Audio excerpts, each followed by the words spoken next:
Hey, I'm PC Peri. Welcome to the Flying Focus 28th Busiversary. I co-founded the Flying Focus Video Collective in 1991. And I'm Barb Greene. I've been with Flying Focus since 1995, so I've been part of the group for 24 of the 28 years that we've been producing shows at Open Signal, Portland Community Media. During the so-called Gulf War, also known as the massacre in the Middle East, we wanted to create a space for voices not heard on the corporate media who oppose war and promote justice. We looked at topics like environmental reverence, animal rights, and economic fairness. Flying Focus has created more than 900 programs.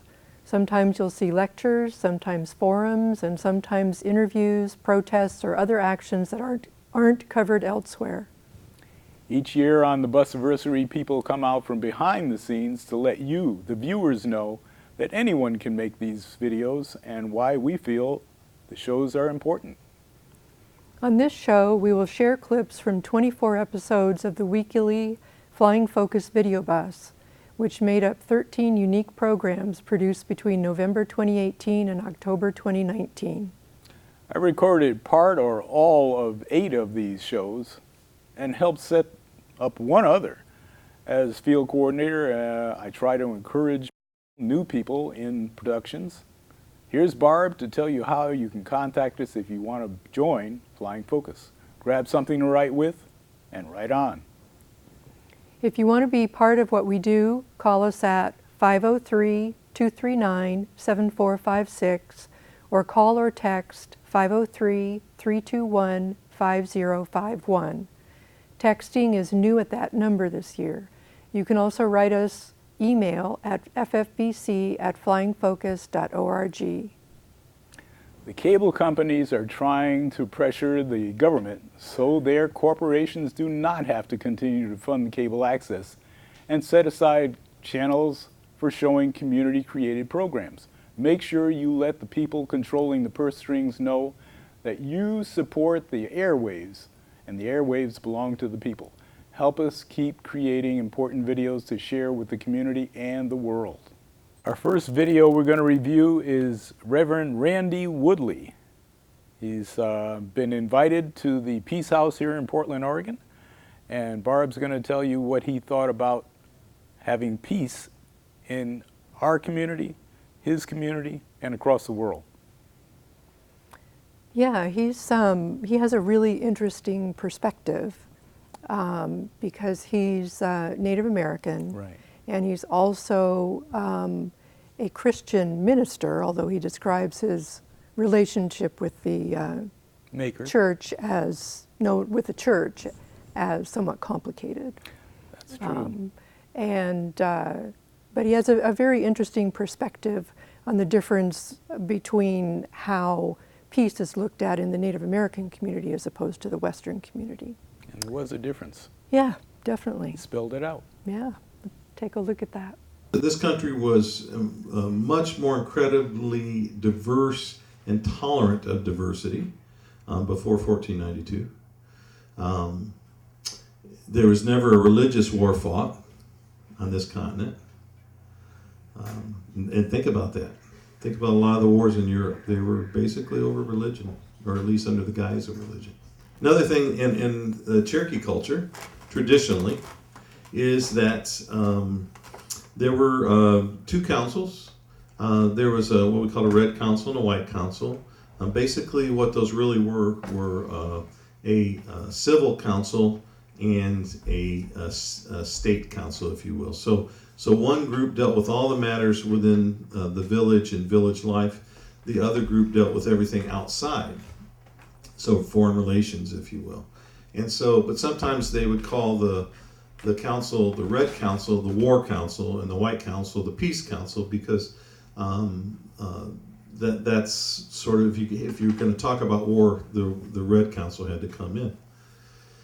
So, and there were various groups in these councils, so they basically were a mirror reflection of each other, and each had both 7 men representing the 7 clans and 7 women representing the 7 clans, and each had different roles. one of the roles that the women had in our culture in particular, and I wish we could institute this again, is that the women made the final decision of whether to go to war or not. There's a correlation between an indigenous culture and other cultures as well. If they're more of a patrist culture, they're more apt to go to war.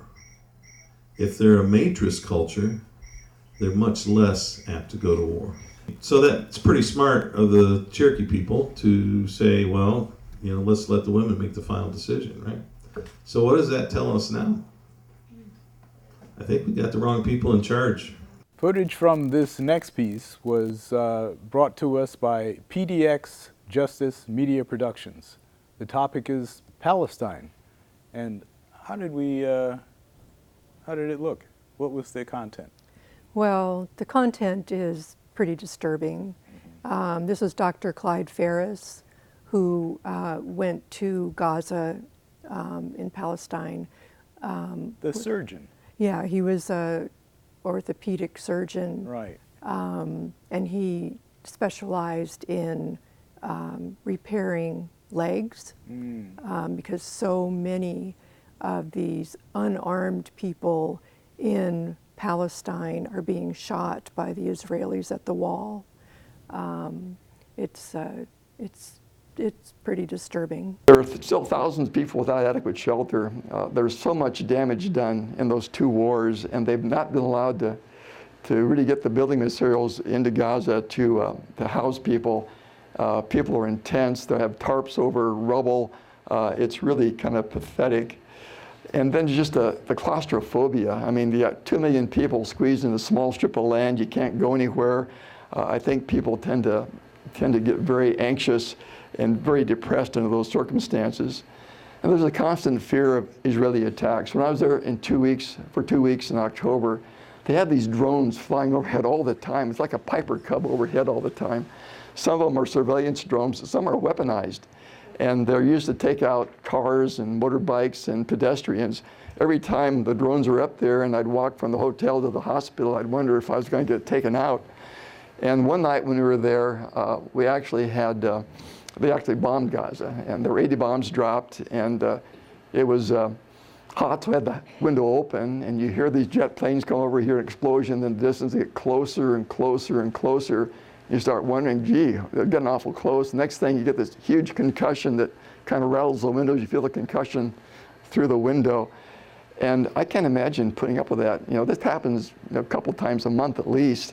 And we talk about post-traumatic stress disorder. I think the Gazans have chronic traumatic stress disorder. I mean, I can't imagine having children and having them live under these circumstances. And if you wonder why the March of Return ever occurred, it's because they just feel hopeless and in despair. And that's why these young men who are in their 20s and have a college degree and no job and no hope for the future, they're willing to just go out and basically stand in front of a firing squad and they hope to be martyred, and about 250 have been so far. But usually the majority of them just get maimed. They get their leg blown off or seriously damaged, and it's hard enough to get a job in Gaza if you have 2 good legs. If you're amputated or have a bum leg, forget it, you're unemployable. And that's why they do this. And what happens is they have Friday prayers, and after Friday prayers, they go to the fence. They're not really that close to the fence. A few people have tried to breach the fence, and they were, of course, shot. But most of these people are a couple hundred yards away from the fence. They pose absolutely no threat to the snipers, but the snipers pick them off anyway. Dr. Awad will be speaking on the next subject. Our clip is from the Peace House again, and the topic is Palestine again. Yes. Tell us what we saw on this one. This one is a really interesting perspective. Dr. Awad is a Christian minister, Right. like Randy Woodley, we saw before. Both driven out of their land. He was driven out of his land. Dr. Awad's whole family was driven out of their house as well by the Israelis, and their house taken over by Israeli settlers. And this is the first time I really understood how that policy is being driven by U.S. Christians, which gives you a really different perspective and helps understand what's going on over there. Because we never hear that here. No, we don't. Thank you. Let's take a look. That's Jerusalem, about 150 to 160 years old. But we lived, you know, my family, the Awad family, lived there until 1948.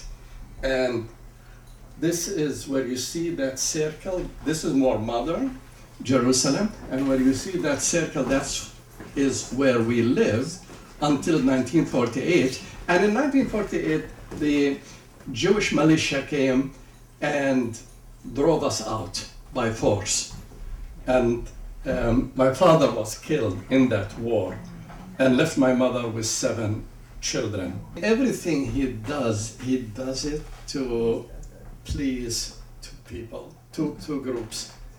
One, the Christian Zionists, his base, the people who put him as a president, voted for him. And the second is some pro-Zionist billionaires. Yes. What do the Christian Zionists have to gain out of all of this? Well, Christian Zionism have a theology. Yeah. And in their theology, if Israel occupies every inch of the Holy Land and rebuild their temple and resume sacrifices, animal sacrifices in the temple in Jerusalem, then that will bring Christ the second time. So they are looking for the second coming of Jesus Christ, and they feel like Trump is being like their prophet, their champion, to fulfill God's prophecy in the Middle East. It's very dangerous. And you have people like Pence, you know, our Prime Minister believes in that. And you have also the Secretary of State who also believe in that kind of theology. So Trump has put in office people who are Christian Zionists, and he is listening to them. There are between 40 to 60 million Americans who believe in that. Some of them are your brothers, your sisters, your uncles, your relatives who live all over the United States. And they support people like John Hagee and other TV evangelists. But you know, when Trump supports the state of Israel, they think of him as a man sent by God to do God's bidding on earth. Hi, I'm Dan Handelman. I was one of the co-founding members of Flying Focus back in 1991. This year I produced 6 programs, recording 2 of those, and recording a 3rd show, which I then co-produced with Barb. It's become a pretty routine that I'm editing all the shows, which was true for all 13 programs this year. It's important that we have various people working on various tasks, which helps us being an active organization. The first 2 shows I'm sharing this year both have to do with U.S. policy in Venezuela, and both events took place at the Sunnyside Community Center, which has since been shut down due to neighborhood complaints. And both shows were recorded by PC. The first show was called Opposing U.S. Imperialism in Venezuela, and it features a panel discussion that took place in February. I sampled a little bit from each of the main 5 speakers here, with each person looking at a slightly different aspect of what's going on with the United States supporting an opposition leader, Juan Guaido, challenging Nicolas Maduro for power. The speakers include Candy Herrera, who spoke about the wealth other than oil that's subject to restrictive sanctions, Francisco Aguirre, who compares what happened to his home country of El Salvador to what's going on in Venezuela, Dr. Alma Trinidad, who ties the situation to what the U.S. did to Hawaii, journalist Arun Gupta, who gives context of U.S. financial scandals, and Kenneth Crabillo, who notes how your tax money goes to fund imperialist policies. The second greatest reserve that they have is in gold, most of which is located in London, which has also been part of the sanctions imposed against Venezuela. They don't even have access to that gold. And so there's no way, given how wealthy the country of Venezuela is, there's no way that they shouldn't have been able to weather that drop in oil prices were it not for the tremendous sanctions that are being imposed by the United States and then also by Western allies. United States imperialism is forcing our kids to go through the same inhumane system. U.S. imperialism in El Salvador, like they're trying to do it in Venezuela, still killing our people. Colonization is alive and well in our lives. In Hawaii, we saw definitely the educational system being controlled, the language here in Hawaii and in the Philippines, the erasure of one of our histories, our indigenous histories, the language being banned, and our ways of knowing and our ways of living being repressed. We constantly hear this harping about economic mismanagement, but we rarely hear the fact about that U.S. sanctions have been crippling Venezuela for years. But if we want to talk about economic mismanagement, what about economic mismanagement within the United States? We've seen this repeatedly with the internet bubble, with the subprime mortgage bubble that nearly crashed the global economy. In the 1980s, the savings and loan scandal. And we know that a lot of this money is going to funding the killing of people, funding the destabilization of governments that are pro-people. Do the people of the United States want to support this every day? Because we know right now you're getting emails, you're getting mail from the US saying, pay your taxes. Is this where you want your taxes to go? Yeah. That's right. Now here's the other show, another event which was put on, I should say, by the group Hands Off Venezuela PDX. This one covered an event where Dan Shea of Portland Veterans for Peace chapter reported back on his trip to Venezuela in March. One of the parts I wasn't able to include in this short set of clips was Dan talking about how he was able to give a Veterans for Peace dog tag to President Maduro upon meeting the man. Dan's delegation, by the way, was almost stranded because the U.S. convinced airlines to stop going to Venezuela during the time he was there. In these clips, Dan explains how U.S. policy actually backfires by making the people rally around their government, talks a bit about why the U.S. focuses on Venezuela in particular, and then I included one of Dan's many slides from the full hour-long show, this one from a museum which honors the deceased leader, Hugo Chavez. The delegation was the U.S. Peace Council, the United States Peace Council, which is a member of the World Peace Council, and also guests of COSI, which is the Committee for International Solidarity and with peace with Venezuela. And they are all a part of the World Social, the World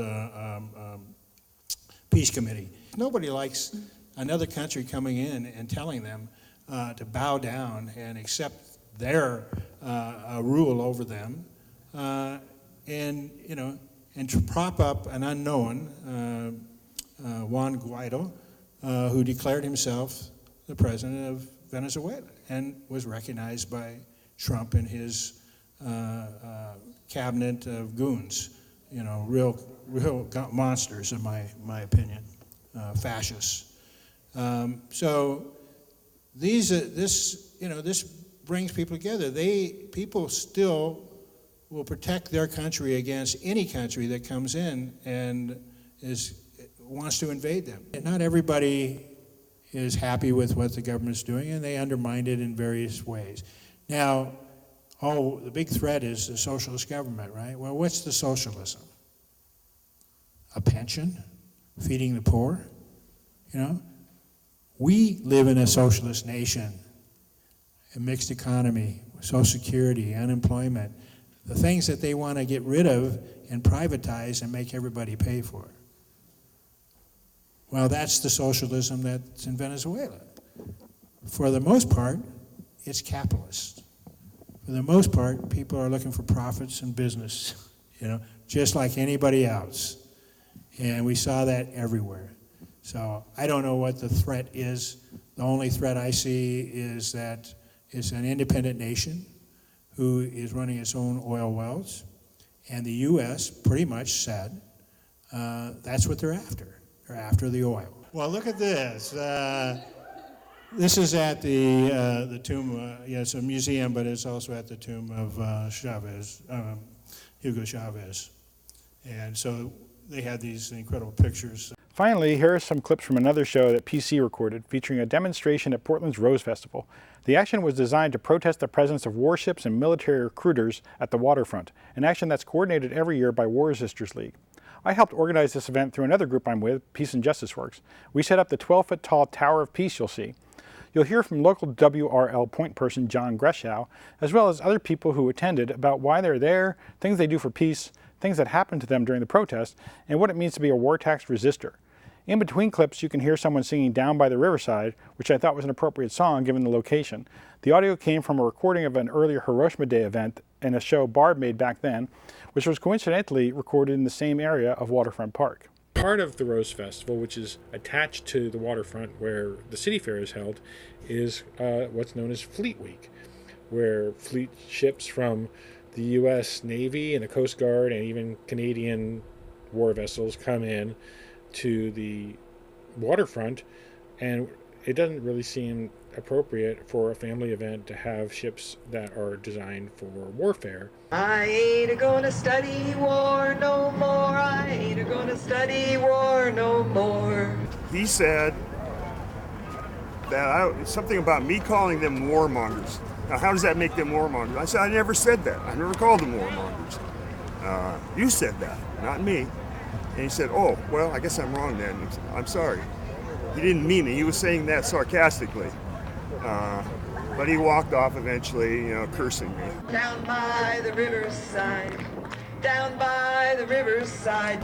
Too many people think that war is always necessary. It's a necessary evil and we can't avoid it. And we want to be out here to have a different presence and show that a lot of people don't believe that there are other options to war. So that's what brings me out today. I kind of see these ships as giant recruiting posters, and it just really bothers me when they're here, so I feel like I need to say something in response. What do you normally say about recruiting? Well, I've mostly worked in the schools, and so I've been pretty consistently saying that recruiters don't belong in the schools, that there are plenty of recruiting stations around and kids could do that if they wanted to, but of course the schools don't want to risk losing federal funds, so they welcome them. We ain't gonna study war no more, we ain't gonna study war no more. Study war no more, no more. I'm a war tax resistor. I mean, when you started, go to Iran, right thing to do that, to take that? Oh yeah, right at first, yeah.